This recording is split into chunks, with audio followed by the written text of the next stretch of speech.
Asher and Pipeman on W4CY Radio.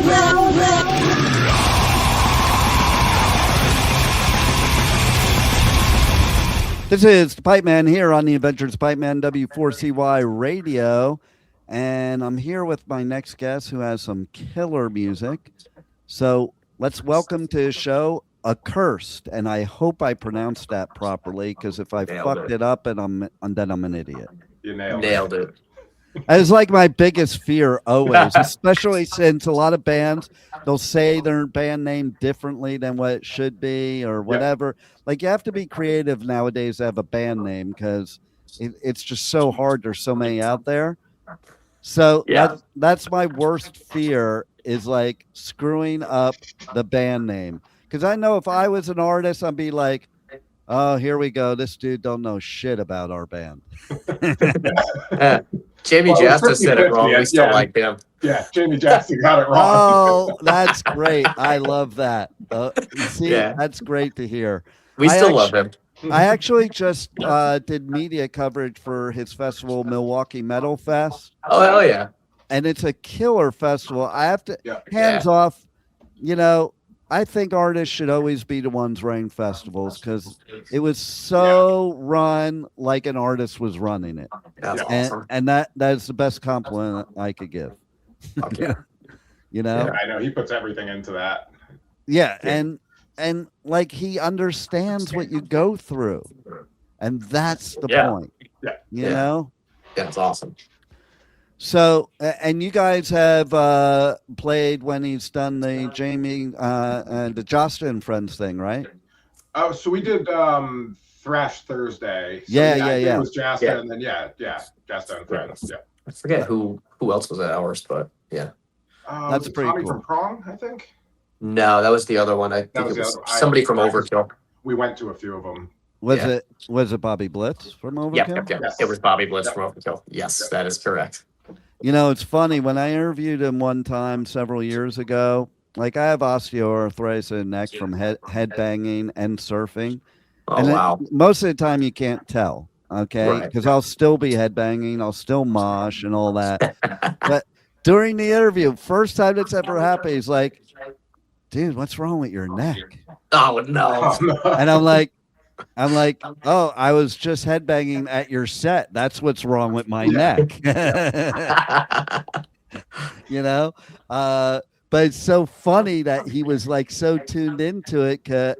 It's funny when, like, I come from that time of the 80s metal.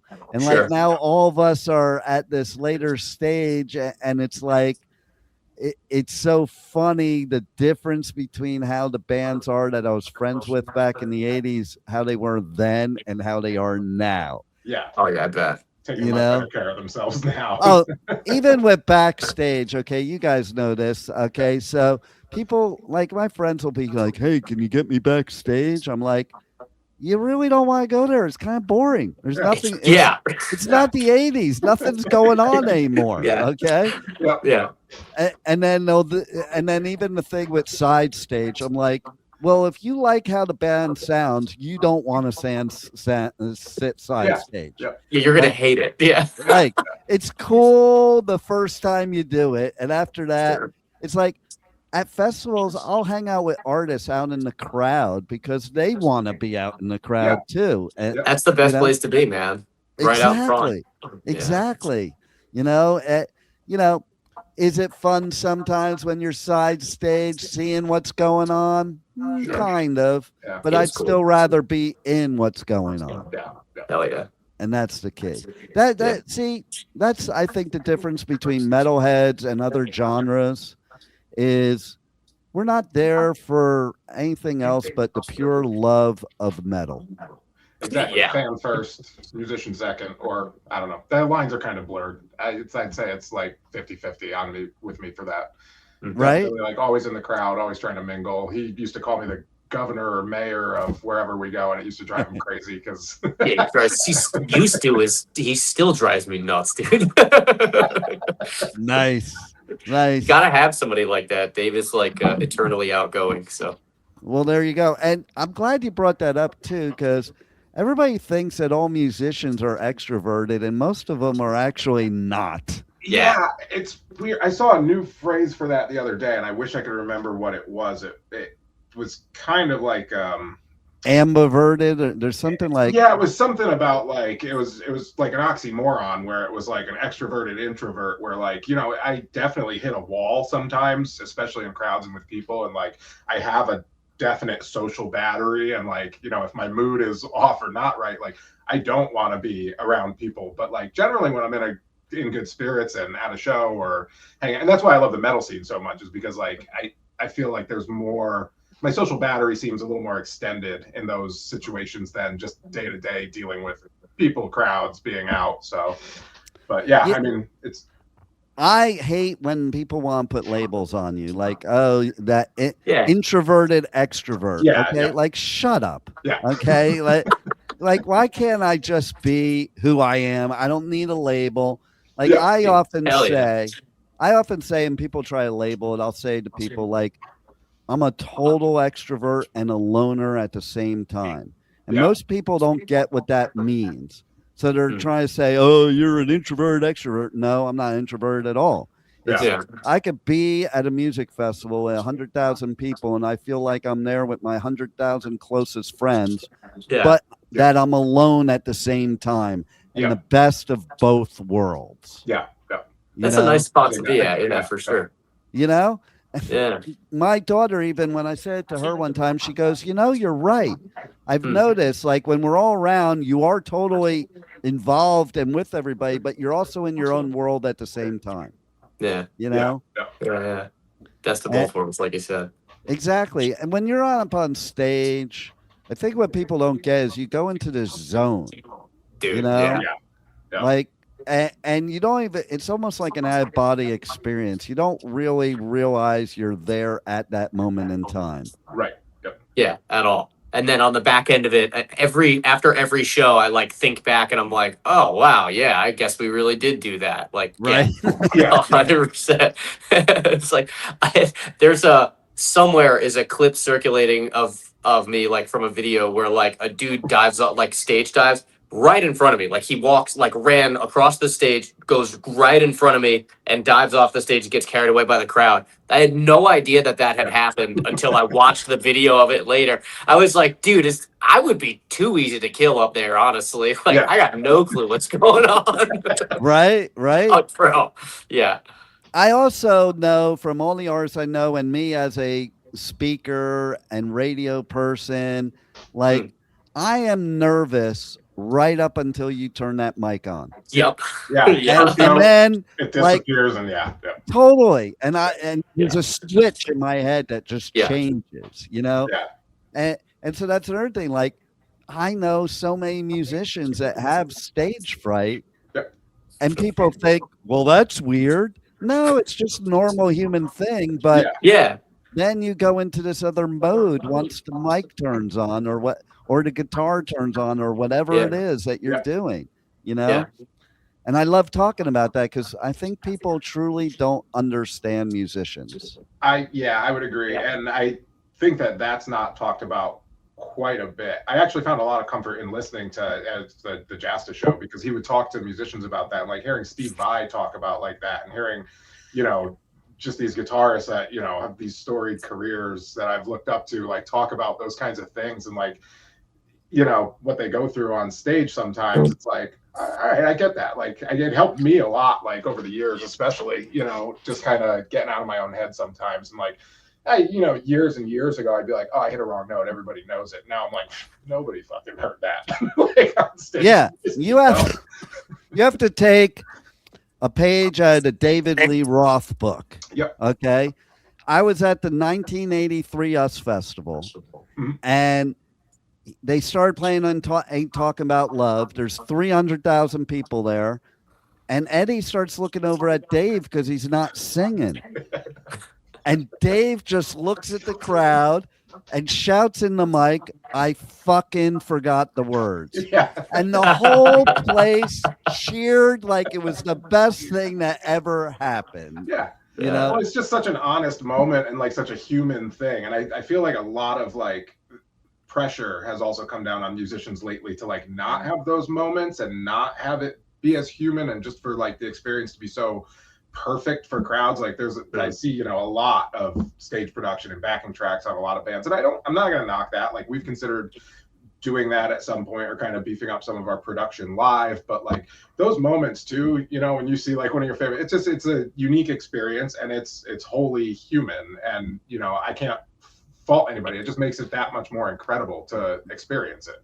That's the beauty of live music, man. Like, you know how what you said earlier hit home. You know how many times bands screw up and nobody notices. Like, nobody.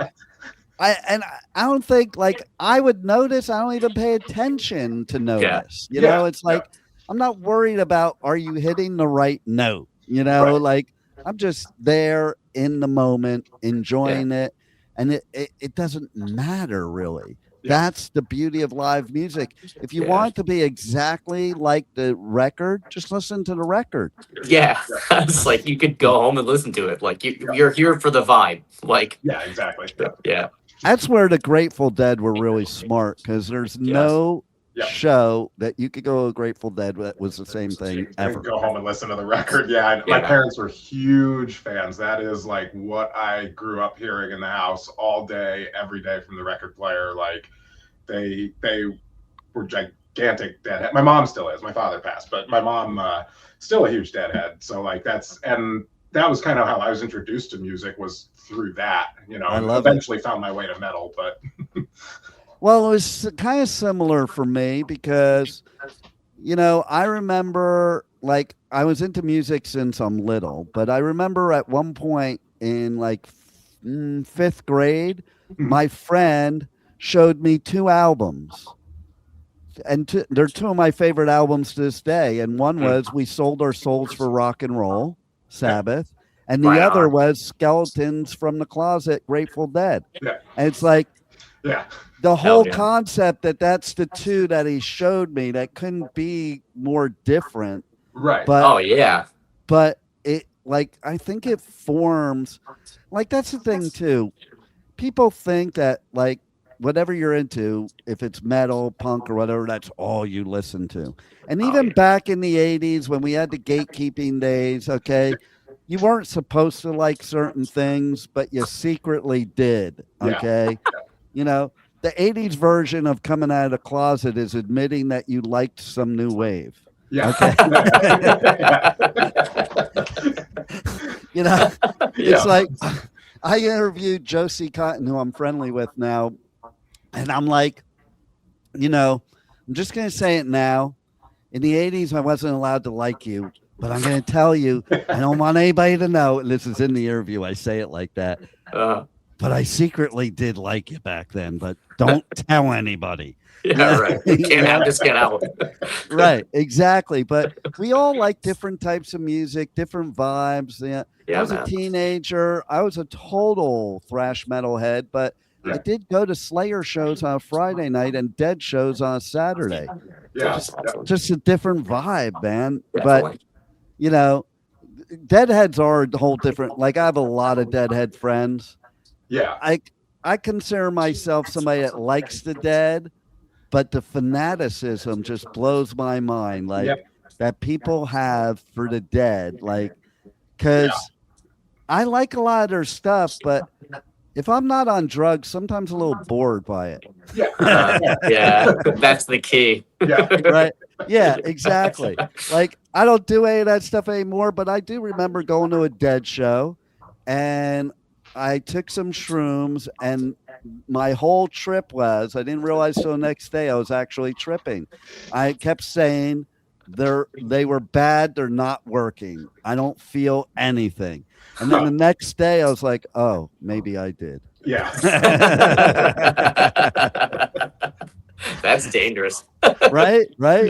You know, but and then, you know, it's funny, you talk about finding metal. So, like, you know, my generation, there was no real metal. Like, the closest thing to metal was Zeppelin, Cream, Mountain, you know, Sabbath, obviously. But, you know, it's like, I remember stealing my brother's albums from like bands like the Association, the Rascals, the Grassroots. Yeah. And there was this like a chain of events. So then it went to, you know, British metal, Priest, Maiden. Yeah. Then it went to like I went to Motley Crue at the Roxy before they had an album. They weren't hair That's metal. cool. They were like Oh, horror punk. That's awesome. They were, That's cool. yeah. And I remember going to that show. I'm like, I'm never going to a real concert ever again. That was awesome. Yeah. Next thing you know, I'm going like for Slayer's first show ever, Metallica's first show ever. You're not allowed to like Motley Crue anymore. You're now into Yeah, Slayer. You're now Okay? into thrash and Yeah. And I did. I went through like my favorite bands when I was young were Kiss and the Beatles. Then it was Zeppelin. Then it was Ozzy. Then it was Slayer. You know, and it's like, and then I found Possessed. Yeah. And that was like, oh my God, that's awesome. Yeah. and now I found Accursed. Hell yeah. We did all that without the internet back then too, which blows my mind even more because like it was a vastly different landscape. Like I similarly, like when I was obsessed with like doo-wop for a while when I was like 13, Elvis Presley for some reason when I was in like third grade, but like, you know, found Metallica when I started playing guitar and wanted to like kind of start leaning into that, started learning like most of Kill 'Em All.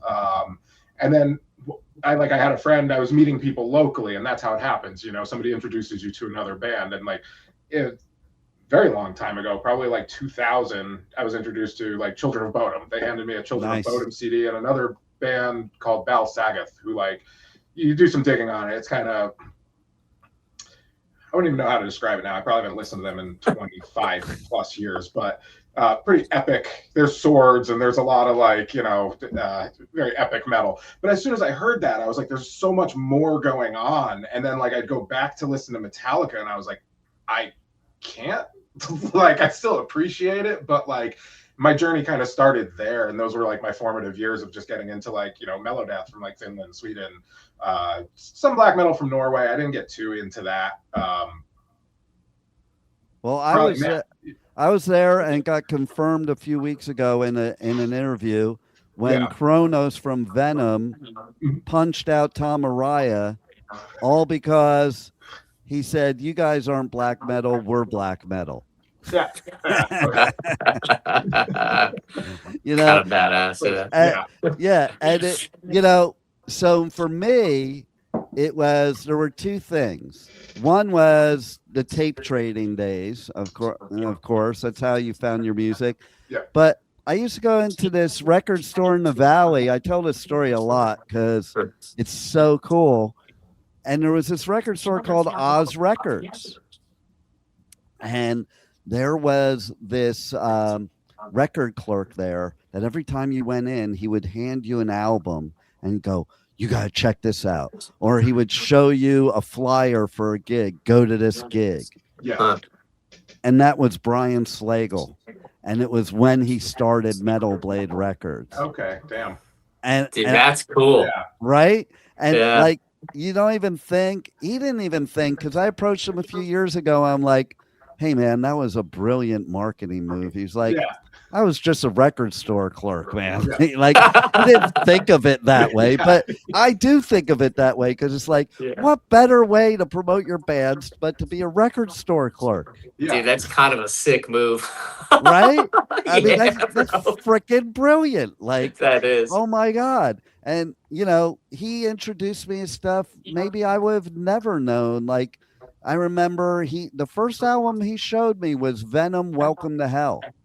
And before that, I was listening to stuff like Judas Priest, Iron Maiden, you know, and then I remember listening to this album, reading the lyrics while I'm listening, and literally I got scared. I was like, what the hell? And, you know, obviously I'm not scared anymore, but, you know. It wears off. Yeah. Well, and then you find out too that, you know, it's not what everybody thinks. Like, I had the initial reaction that probably everybody had about me and what Like I used to get called a devil worshiper because I wore an Ozzy shirt, Yeah. you know? It's nuts. And I remember hanging out with Slayer back in the day, and they would laugh backstage that people thought they were actual devil worshippers, you know? Yeah. And people don't read the lyrics either. That's the problem nowadays. Like, maybe if you read the lyrics, you would know what they're actually meaning by it. Yeah. And Yeah. I think that's what happened with people, like parents back in the day, like that were, oh my God, like the parents should have just read the lyrics and they would have realized that it wasn't what they thought it was. Yeah. Yeah. So how did this come about? How did you guys come about? So Interesting. Yeah. It's, I started this project in about 2017, I want to say. I set out with another guitar player, a buddy of mine, and like we started kind of auditioning drummers, trying to find people and kind of just organizing some riffs and like writing and whatnot. You know, we didn't have like a lot done. I see a lot of bands now that like get everything prepped and then launch, and it's like maybe that might have been smart, but you know, so but like I always like I knew what I wanted the band to be. I knew what I wanted it to represent. I know what I wanted the sound to be. And I had like a lot of material that just kind of was disorganized. You know, I had not played for probably about 8 years due to a shoulder injury, moving back from Arizona to Connecticut. And I just kind of wanted to capture some of like what I loved about the sound I heard out there from like a lot of the local bands I played with and like played in. It was just culturally very kind of different metal wise. And I didn't see exactly what I wanted. Not exactly what I wanted. I didn't really see like that sound up here. So I was like, all right, start something.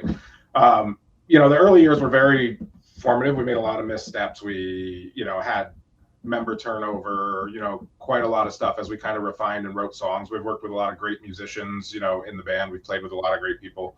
But yeah, over the last 2 years, I'd say we kind of really started kind of buttoning things up. You know, Chris joined us after our last bass player left. Found him on Facebook and just shot him a random message, and Nice. the rest was history. Yeah. It went to his requests too, so he didn't even see it for a couple of weeks, but that it wound up ultimately working out.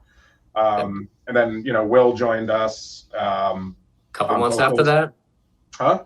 Couple months after I did, right? Couple months after you Yeah. did, yeah. And he had never screamed before, and you know, he'd probably stop me right now if he was able to connect to the interview. But yeah, so like we threw him into it because he came and like tried out, and I was like, all right, well, you've got this like almost hardcore like mid-range vocal fry that like I think sounds really good over it, and like I want you to really like work on this and keep getting better. And we knew, you know, we could have gone, you know, with somebody who had like 30 years experience, but like personality wise he clicked right away, and like he, you know, demonstrated immediately like I want to put in the effort and time, and like this is my thing. So Will, if you're watching this at some point, we love you. But we like immediately, you know, one of the first shows we did with him was CT Death Fest, like right after he joined. And then like right after that, we threw him in the studio because we had 4 tracks, like everything was done except for vocals. And it was like, you're up, bud. And he was like, ah. So it was a learning experience for him. He really like, we threw him into the deep end of the pool. But definitely, you know, he did amazing. And every day he just gets better and better. We recently picked up a new drummer for, you know, that's been working out really well. We finally added second guitar back, which I've been wanting to do for a while. For like a year and a half, almost 2 years, I was kind of just holding it down solo. And then if you ever really want to be seen on stage and like not want to hit a wrong note, try being the only guitar player. Right. In the band. Yeah, it's unnerving at times, but yeah. So, but yeah, and you know, we in losing our last drummer and before finding Ethan, you know, we wanted to get something out because it had been a few months since we had done anything. And we've got material written for probably 7-song LP. We're still kind of like moving some of that stuff around, but like, you know, we're going to plan on starting to record that soon. But Sever was a song that like was done, and we wanted to get it out just to give people something, kind of bridge the gap. I know it's not the like industry way to do things. I know people are like, no, you have to like have stuff ready to go. I'm like, I don't care. Let's just play. The song is pretty fucking awesome, and like I wanted to get it out. So like we did the fly by the seat of our pants, mad scrambled, oh, we're coming down to the wire. We already set the launch date. We need artwork. We need this. So we're like, and we're still learning all that stuff too, which, Chris has been instrumental in that. Will's been really helping out with that. I handle a lot of it. We all work full time too. So it's really like another full-time job, but we're starting to kind of figure out how to do this a little less chaotically, on our end. But I mean, every day is a learning process. Everything we do is an opportunity to learn like what works, what doesn't, and to keep refining what we're doing. Like the new material that we're writing now is like, and I think you can probably hear it through the catalog. Our old guitar player TJ contributed a lot of the writing to the first album. A lot. 2 of the songs he wrote, and then him and I worked on the other 2 and kind of buttoned that stuff up and traded riffs. We did a cover of Cold, then we dropped Beneath the Burning Sky. I think he wrote the outro piece in that song. So still, I think that was kind of the last of the contributions there. Going forward, it's been me writing with Chris and Will.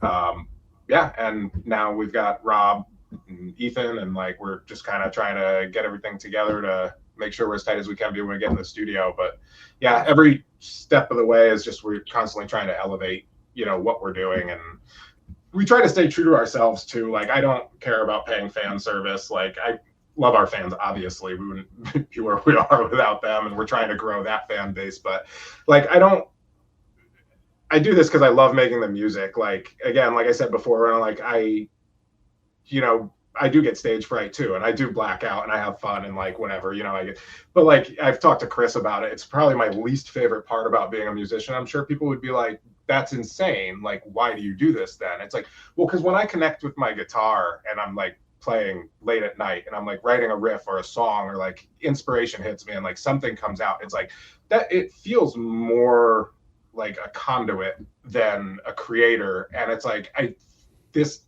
I want to put the music out. I feel like there's more music in me that need, to be shared. And like these guys, they keep me real. They keep, we try to keep each other in check. Chris lends like such, I don't even know what on bass. Like he's a madman on bass. And then like, compositionally, like he keeps me in check, and then we'll argue, with the final process of writing a song. We sure do. In a room and argue about like what should be what. So.